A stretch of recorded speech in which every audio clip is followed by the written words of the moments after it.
Shabbat Shalom, everybody, and you're welcome to the Shabbat of this morning. The parasha that we're going to discuss about this morning is called parasha Va-Yetze. Va-Yetze means to do what? And it goes to go out and it leaves. That is the meaning of the word Va-Yetze. So, but the parasha itself, I subtitle it.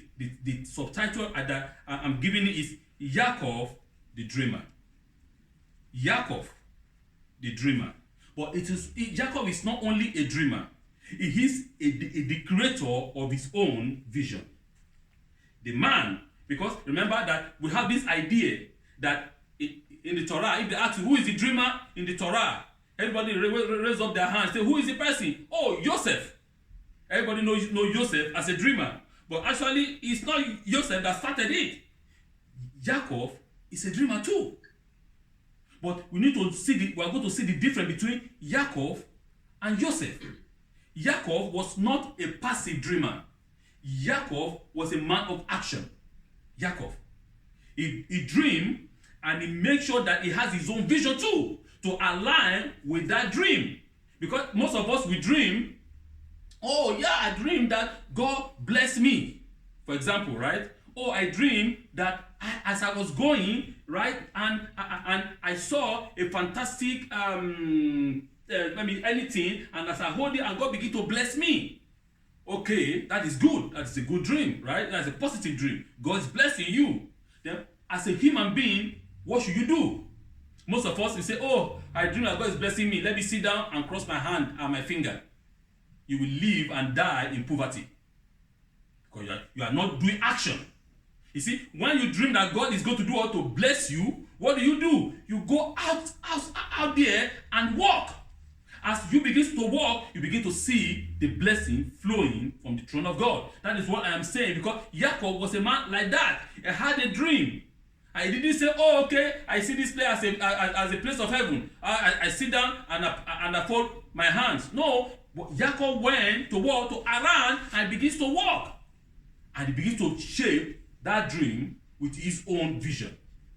What I want to achieve in my life, what I want God to do in my life, I need to live according to this dream so that the blessing of this dream will come in my life. Yaakov, the dreamer. Dreams have always been an important part of me. I'm talking about myself now. About myself. Dreams have always been an important part of my life. I always have tried to remember my dream and make sense of them. All the dreams that I have, I always try, as soon as I wake up, I always try to remember them one by one. Sometimes I write them down because they're very important so that I don't forget them, so I can go back and read them. When they come to pass, I can understand what is going on. One of my most vivid childhood memory is the one that I can remember the dream I dreamed when I was young. It stick to my mind till this very day. That is maybe over 40 years ago. It still stick to my mind. Behold and lo, I will tell you that dream. I couldn't interpret it. Behold, I was going to the synagogue. As I entered into the synagogue, suddenly I saw the rabbi's office. So I went inside the rabbi's office. So I saw the rabbi sitting down, right, on his seat, and he was writing something. I don't know what he was writing in the book. So I told the rabbi, so as I looked, there was a window and there was a flower in a pot in the window. And I looked and I saw the flower dying, and it was like withered.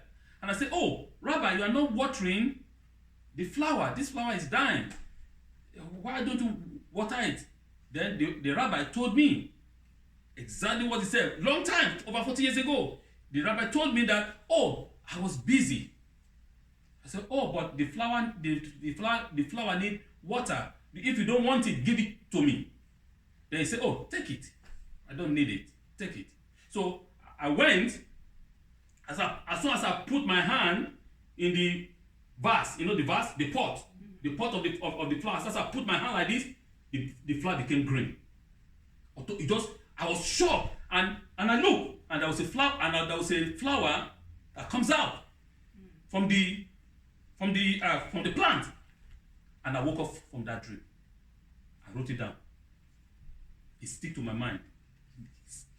I still keep on saying, God, help me. What is the meaning of this? I don't understand. I try to tell the rabbis, the chief rabbi, they gave me some different explanation, but the explanation they gave to me was not satisfactory to me. Just like Pharaoh, when they had the dream, they explained to him, but that explanation was not satisfactory to him. The same thing today, I'm still asking God to help me so I can dismantle, open and understand what that dream means.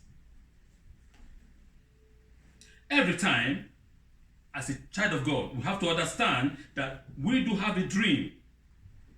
And I know and we should know and we should understand what those dreams mean. If my dreams are for good, strengthen them, and may they be fulfilled for me and for the others that were the dream, just like were the dream of Joseph and the righteous.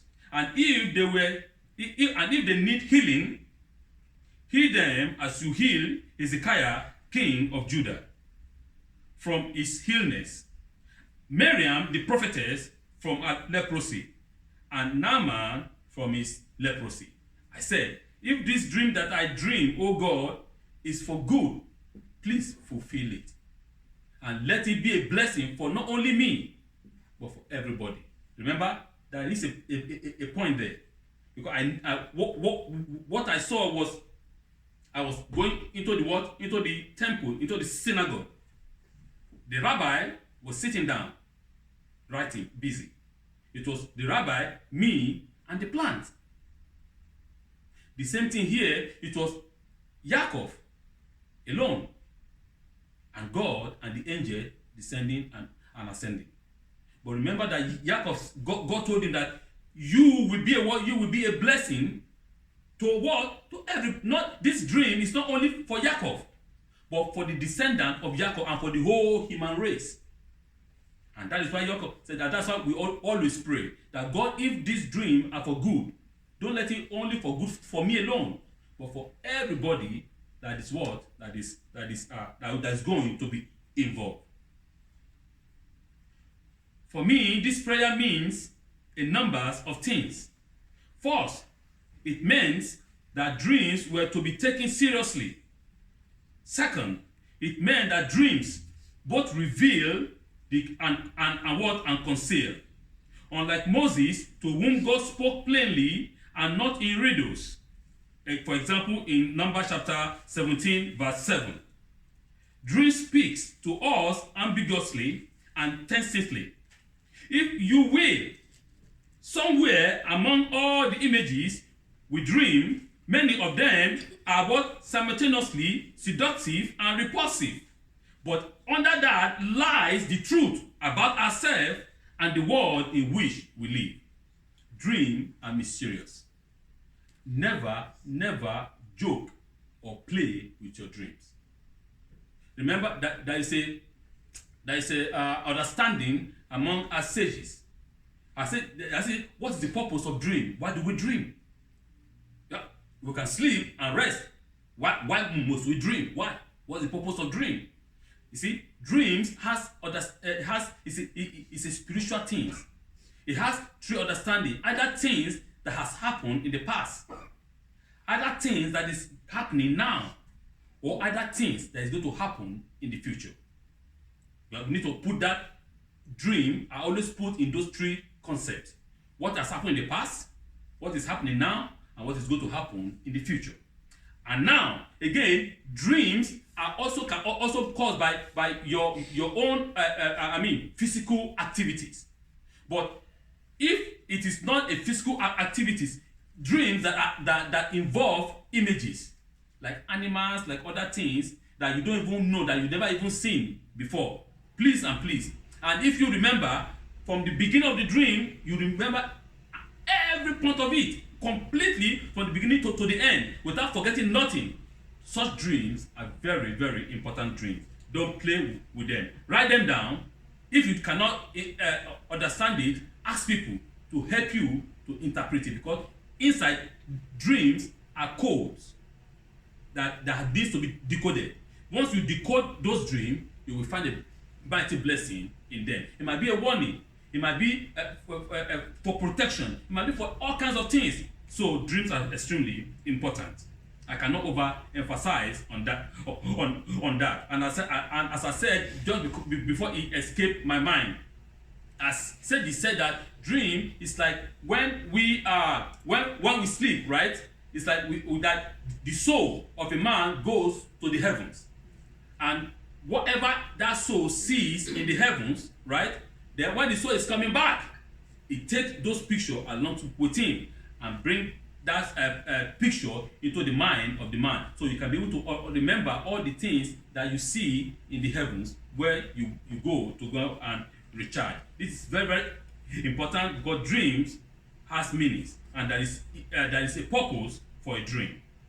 Because of my love for dream, the story of Yaakov's dream at the beginning of Parshas Va-Yetze has always been a poignant one for me as a rabbi.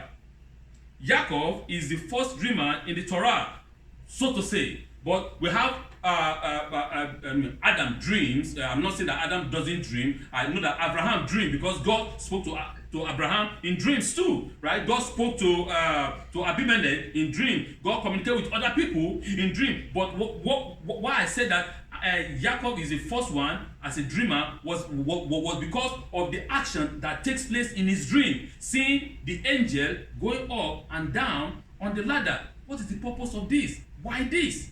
Why this ladder? Remember, I always tell us a particular point that this ladder, from my own understanding, my humble understanding of this ladder is a ladder of what? Of righteousness. The ladder of what? Of holiness.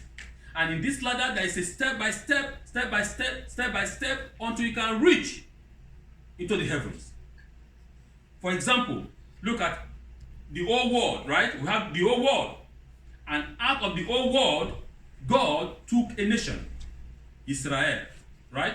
And God said, okay, through this nation, I will bless the whole world. It didn't stop there.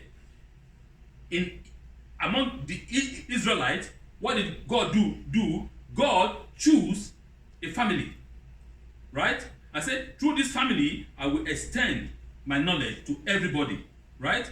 And not only that, in that family, God also took, the family of Aaron, the family of Moshe. And through this family, God took a man. Again, you see the way that God is dividing it. God took a man. That is who? Moshe Rabbeinu.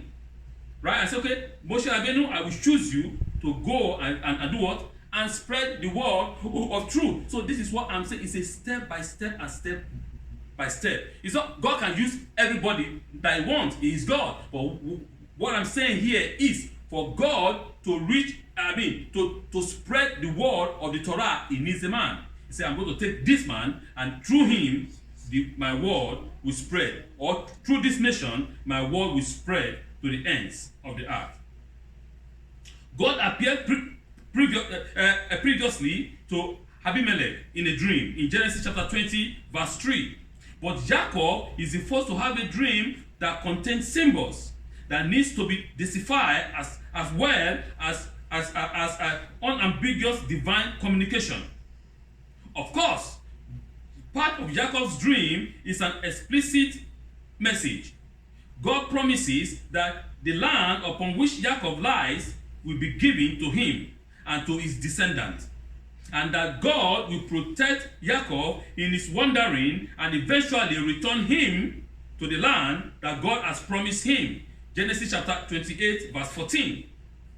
However, Yaakov's dream also contained the imagery of angels of God ascending and descending on a ladder that reached from the earth to the heavens. Remember the colors. Remember the colors in the temple. The color in the Mishkan. The Torah said, okay, it's blue, it's red in the bottom, and it's pink in the middle. What is the purpose of this? Or what is the meaning of this? Actually, we got this meaning from this place, or from this parasha of today. The blue represent the heavens, right? The red represent who? Man. Man is red. For the earth, Adam, red. That is man. And the middle, when you mix blue and red, what do you have? You have pink.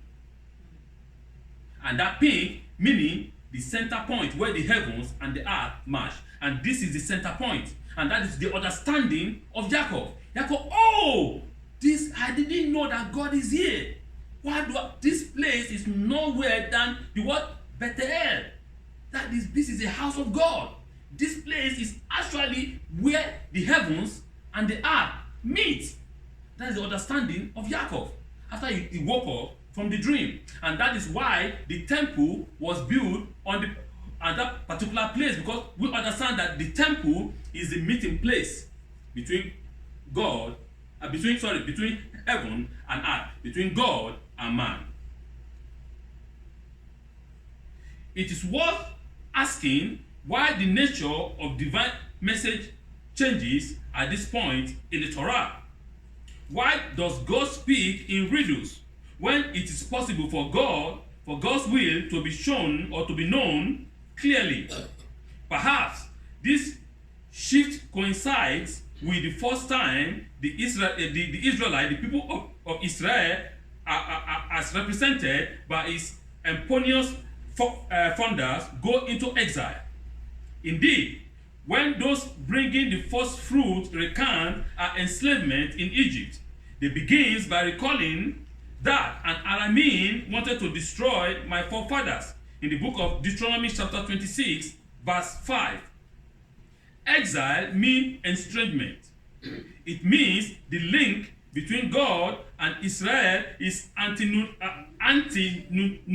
That means to be thinned and reduced. It means that it is difficult to sense God's presence and to hear God's words. It means that we hear and see God speaking in riddles and symbols. So when sometimes we don't understand, right? You see, why God speaks to us in dreams? Why these riddles? Why images? Why, for example, you see a lion, you see a flower, you see a donkey, you see all kinds of animals, all kinds of mountain, the valley, you see the water, some people see the sea, some people see the river. Why all these things?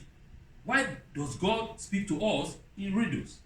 Why can't God say, okay, you know what? I am God, I want you to do this. Plain. Tell us what you want us to do. Why? Because God, we are not created like what? Like a zombie. When God gives you a riddle, what does he want you to do? He wants you to do what? To begin to decode those code.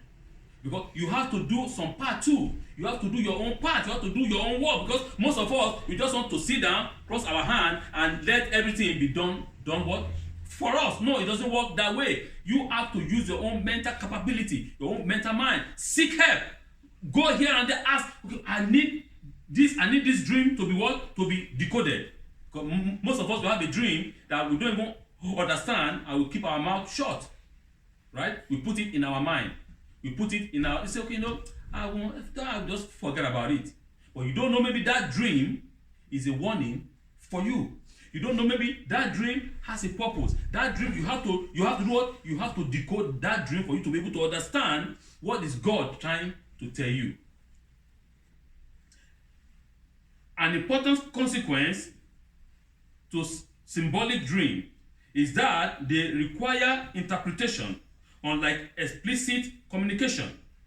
Dream require interpretation. You have to interpret the meaning of those dreams. Unlike when God just speaks to you, when God says, okay, I speak to who? To Moshe, mouth to mouth. Meaning, God does not speak to Moshe with riddles. God tells Moshe, do this, and that is it. Straight ahead. But with us, God speaks in riddles. And those riddles has to be what? Has to be interpreted.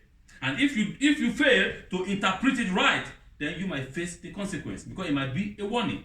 So that don't do this, don't do the other, be careful of this, be careful of that, be careful of this. So that might save you from what? From danger.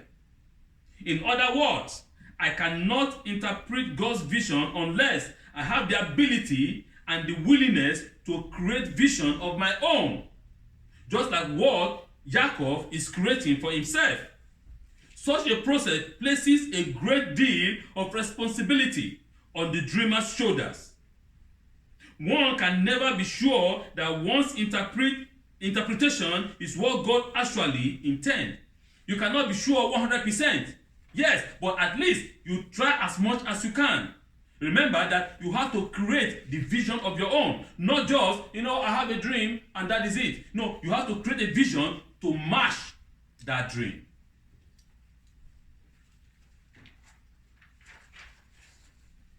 Understanding God's message forces one to use one's imagination. And imagination, I believe, is an important component of faith. Faith, after all, involves a willingness to accept as real a being who cannot be truly known if we use only the tools we generally employ to obtain knowledge, namely our five senses and our rational capability. And this is where the problem is. I will tell each and every one of us, for you as a human being to want to use your rationale to understand spiritual things is very hard. It will never work.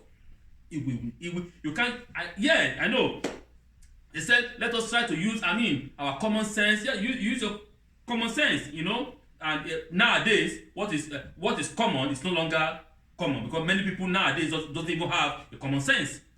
So the issue now is, for us as a human being, for us as the student of the Torah, the follower of Moshe Rabbeinu, we have to do what? Have to understand what God is trying to tell us. We have to use our own imagination to understand what the dream is what is talking about. I cannot just overemphasize it.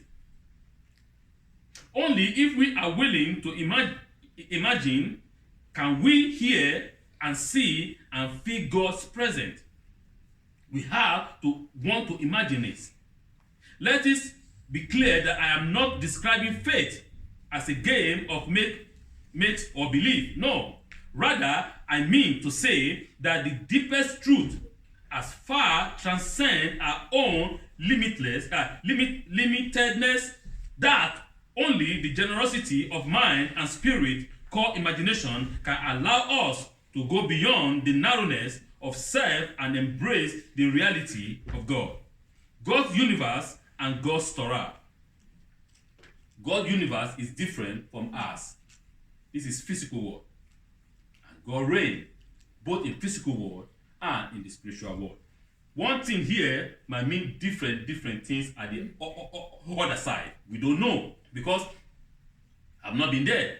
And I come back and tell you, okay, this is how it is. Nobody has gone to the other side and return back and say, this is how it is and this is how it is. No. But what I'm saying is that we, as a child of God, has to use our own limited understanding, limited imagination, to do what? To drive home the dream that you have dreamed. Once you dream, your dream, don't abandon it. Don't throw it away. Don't neglect it. That is what I'm trying to tell us. In short, do not throw it away. There's a purpose. There's a reason. Because those dreams that I dreamt, most of the dreams that I dreamt, I see them coming to pass one by one. And I say, oh, sometimes I forget about it. And I just found myself in a place, and immediately it connects. I say, oh, I saw myself here before. And and the dream, it just comes back. So, remember I show you here, and at this watch, I say, oh, I remember now. And such a dream, and once I remember, I try to do what made my ways according to what I saw in the dream. So you have to create your own vision. Not having a dream is not enough, but you as a person have to create your own inner vision. How you want that dream to come to pass. The imaginative nature of Yaakov's response to his dream is evidence in that the vision he creates goes far beyond the specifics of the dream itself. He understands the dream not merely an information that he found himself in a holy place, no, or promise that God will be with him wherever he goes, but as a challenge. Remember, dream is always a challenge. When you have a dream and you say, God, I want this dream to come to pass, or if it doesn't matter if it is negative or a positive dream, there is always a work that you have to do, always a work. And what is that work? That was either you go, God, on your knee, pray, God, this dream is good and I want you to fulfill it. If the dream is negative, you go on your knee, God, this dream is negative, I don't want it to be fulfilled, change it. So all those things are the things that Yaakov was a man like that. He doesn't just relax, as I said, fold his hand at his back and said, it's me, whatever you want to do, you go do it. No, he has to do his own part. Man does his part, God will always do his own part. That I know. But we as a human being has to do our own part. Yaakov did his own part for that dream to be fulfilled. Yaakov's spiritual imagination functions on two planes. It allows him to imagine how the spiritual character of the place should be expressed materially. And it allows him to commit himself by means of a vow, another act of spiritual imagination, to a significant physical and financial undertaking at a time where it seems that it seems not to have a shekel he can call his own. You see, Yaakov made a promise to God. Oh God, I will do this, I will do this, I will do this, I will do this if you bless me, right? He's making a financial promise for a man that he doesn't even have a cent. He doesn't even have $1. But he's making all kinds of promise. Why? Because he has a faith in his God. Understand that God will do what? God will bless. If God bless me, if God prosper me and lead me to and bring me back, not just bringing me back anyhow, but bring me back in peace to my father's house. Oh, everything that I own, I'm going to tithe unto you. You see? And God said, okay, this is a promise. And remember, there's another thing that Yaakov did that is very, very strange. He woke up in the morning, he gathered the stone and put the oil upon it. If it is now, well, what are we going to say? Hey! Yaakov is an idol worshiper. He put the stone and put that oil on the what? Oil on the stone. He's worshiping stone. That is stupid. He cannot do that. See, we point fingers, as I always said, and the rest point back at us. Who are we to judge Yaakov? No. There is a purpose, there is the reason why the man is doing. You don't even know the intention of his mind, but you've already condemned him. Oh, he's an idol. You look at him. I told you, these Jews, they worship idols. Look at him. Look at their forefathers. He gathered stone and put oil. That is an idol worshiping. He's worshiping stones. No, Yaakov was not worshiping stone. He was making a vow to God. He said, oh, I didn't know that this place is what? It's a house of God. In my mind, I will want to do what? Erect a house of God here. That is, God, I will want to build a house for you in this place, because this is no other place than the gate of heaven, where God and man meet. I want to build a place for you. And he make the vow. A vow is not one way. A vow is two way, between an entity and another person, among two people. So that is the vow that Yaakov was making. Yaakov was not worshiping stones. Now, many people will tell you otherwise, but it was in his mind, in his head. He was making a vow with God. Say, God, if you do me all these things, you bless me with all these things, even though I don't have a cent, even though I don't have $1, I will come back here and erect for you a house. The same is the truth of his response to God's promise, not to abandon him and return him eventually to the land. Yaakov ups an hand and speak not merely of returning to his father's house in Genesis chapter 28 verse 21. a point on which the vision was silent.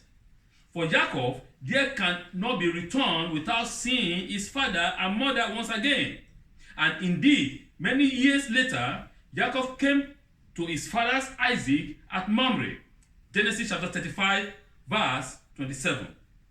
Moreover, the return is to be in peace.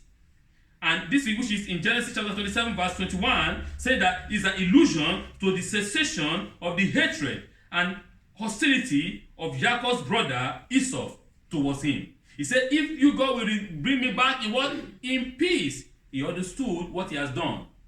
You see, they say, a sinner run when no man pursue. A sinner always run when no person is pursuing him. But Yaakov understood what he has done wrong. Yaakov knew that he stole his brother's blessing. And because of that, his mama asked him, run away, or else your brother will do what? Your brother will kill you. And he ran.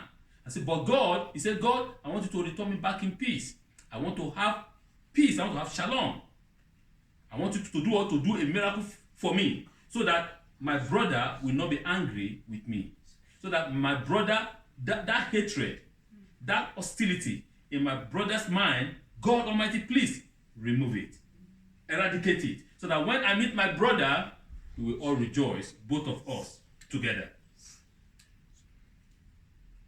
These two comes to pass. Together, Esau and Yaakov buried their father in Genesis chapter 35, verse 29. Thus, Yaakov takes God's promise and molds it in accordance with his own inner vision. A vision of peace and reconciliation between father and son, and between brothers and brothers. Jacob's vow to give a tenth of all he has is equally breathtaking in his faith. One could almost say this is a chutzpah. As noted above, Jacob appeared at this time to be penniless.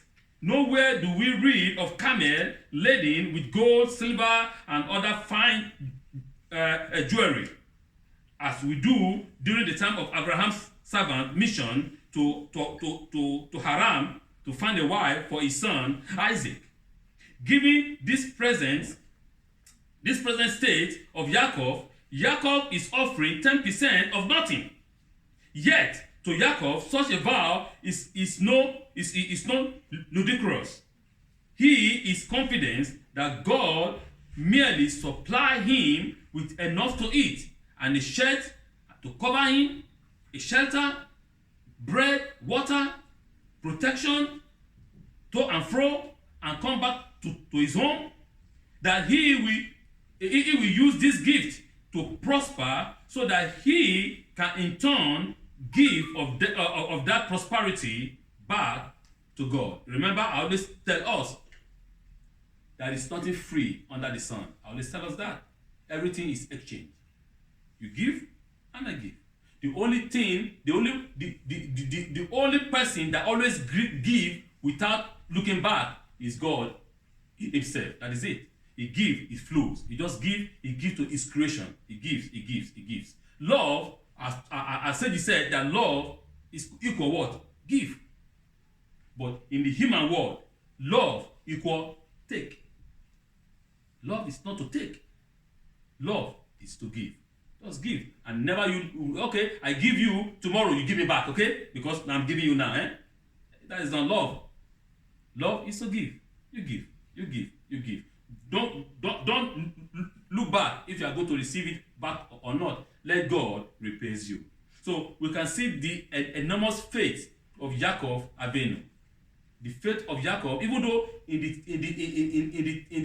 the time of this most vulnerable, when he was sleeping, there might be scorpion, maybe some snakes or some wild animal can come and eat him up and kill him and do all those things. God was there with him. You think that in your most vulnerable time that God is not there with you. No, God is there with us. God is there with each and every one of us in our most vulnerable days. And that is when, because those times are the time that a man is easily, or a woman is easily can fall. But God is only there to offer his word, his invisible hand to lift us up. Even though that we are weak, God is there to strengthen us. Yaakov understood this principle perfectly well, and he used it to the benefit of himself. Yaakov is not a passive dreamer. He is an active one. Dream for him are pieces of the puzzle that it is existence. But Yaakov never confused the part with the whole. He knew that his destiny is to be shaped by diffusing the vision that comes in the dream with the dreams shaped by human vision. At this time, or at this moment of estrangement from his birthplace and his family, Yaakov keeps alive his memory of both the joints and both join them with the promise that God has made to him, that to you I will give this land. Not to you alone, to you and to your descendant. For your descendant will spread eastward powerfully to the north, to the south, and to the west powerfully. Don't worry, I will give you this land. This land is yours. I promise you. But there is a thing. It's not just I promise you. There is a thing that Yaakov has to do to get it. And that is by keeping stand in the Torah. If Yaakov refused to go out, refused to keep the Torah, then the land will not be his. No. That is I said, nothing is free. You have to understand, God said, I'm going to give you this. Yes, he will give it to you. Right. But remember, if you use that thing to benefit others, to benefit God, to benefit human race, you will receive a blessing. But if you use those particular things that God has given you to destroy, to harm a human being, to harm the creation of God, then you will face the consequence from God. So it is the message of God is balanced. We might have a dream. Many people, they call the Jews the dreamers. That the Jews are dreaming. They love to dream. Yes, we love to dream a lot. We are dreamers in our mind. But we don't dream and cross our fingers or our hands. We dream and we act upon that dream. That is the most important. That I don't want all to be a passive dreamer. A dreamer that crosses their hand and say, okay, everything is going to be fine as far, yeah, I dreamed, yeah, God says he's going to bless me, I don't need to do what? I don't need to do anything. No, you have to do something. You have to shape that dream with your own vision, with the human vision. Say, okay, God, this is what I dream about, and this is what I want. I want this dream to be fulfilled. Please, give me energy, give me strength, give me wisdom, give me understanding. Help me to make sure that this dream comes into reality. And that is where your work comes in.